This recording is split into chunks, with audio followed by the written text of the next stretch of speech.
Hello అండి, welcome back to my channel. ఈ వీడియోలో పాలకూర పెసరపప్పు కర్రీ ఎలా చేసుకోవాలో చూద్దాం. ముందుగా పెసరపప్పుని నీట్గా వాష్ చేసుకొని ఒక గంట సేపు నానబెట్టుకోవాలి. ఇంకా కావాల్సినవి పచ్చిమిర్చి, కరివేపాకు, ఉల్లిగడ్డ. పచ్చిమిర్చిని ఎక్కువగానే కట్ చేసుకోవాలి, ఎందుకంటే కారం వేసుకోము కాబట్టి. ఇంకా ఒక పెద్ద సైజు ఉల్లిపాయని చిన్న ముక్కలుగా కట్ చేసుకోవాలి. పాలకూరని చిన్నగా కట్ చేసుకొని నీట్గా వాష్ చేసుకొని పెట్టుకోవాలి. ఇంకా వెల్లుల్లిపాయల్ని దంచి పెట్టుకోవాలి. గిన్నె పెట్టుకొని అందులో నూనె వేసుకొని అది వేడయ్యాక 1 టేబుల్ స్పూన్ జీలకర్ర, 1 టేబుల్ స్పూన్ ఆవాలు వేసుకోవాలి. ఇప్పుడు కట్ చేసి పెట్టుకున్న పచ్చిమిర్చిని, ఉల్లిపాయ ముక్కల్ని వేసుకొని హై ఫ్లేమ్లో ఫ్రై చేసుకోవాలి.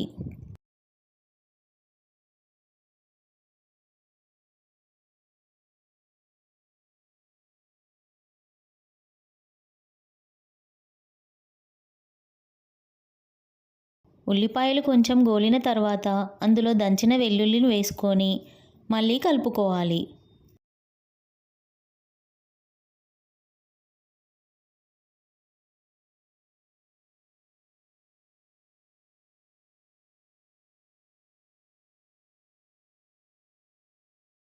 హాఫ్ టీ స్పూన్ పసుపు వేసుకొని కరివేపాకు వేసుకొని మళ్ళీ కలుపుకోవాలి.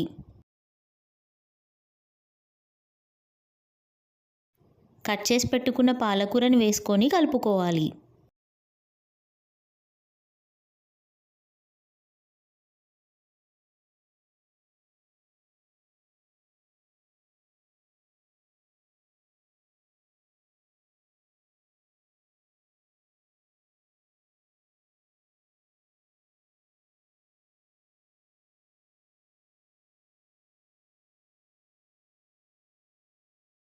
ప్లేట్ పెట్టేసి మీడియం ఫ్లేమ్లో ఒక 2 మినిట్స్ ఉడకనివ్వాలి.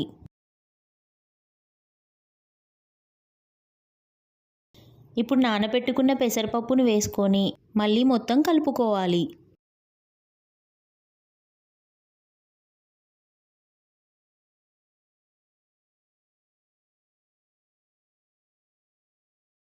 ఇప్పుడు సాల్ట్ 2 టేబుల్ స్పూన్ వేసుకోవాలి.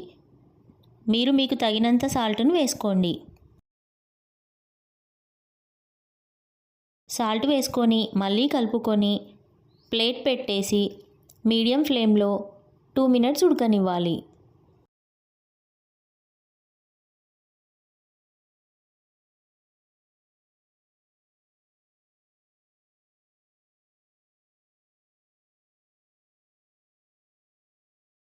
ప్లేట్ పైన కొన్ని వాటర్ పోసేసి మళ్ళీ ఒక 2 మినిట్స్ ఉడకనివ్వాలి. అంతే అండి, పాలకూర పెసరపప్పు కర్రీ రెడీ. చాలా ఈజీగా చేసేసుకోవచ్చు. మీరు ట్రై చేయండి. మీకు నచ్చినట్టయితే నా వీడియోకి లైక్ చేయండి, షేర్ చేయండి అండ్ సబ్స్క్రైబ్ చేయండి. Thank you for watching.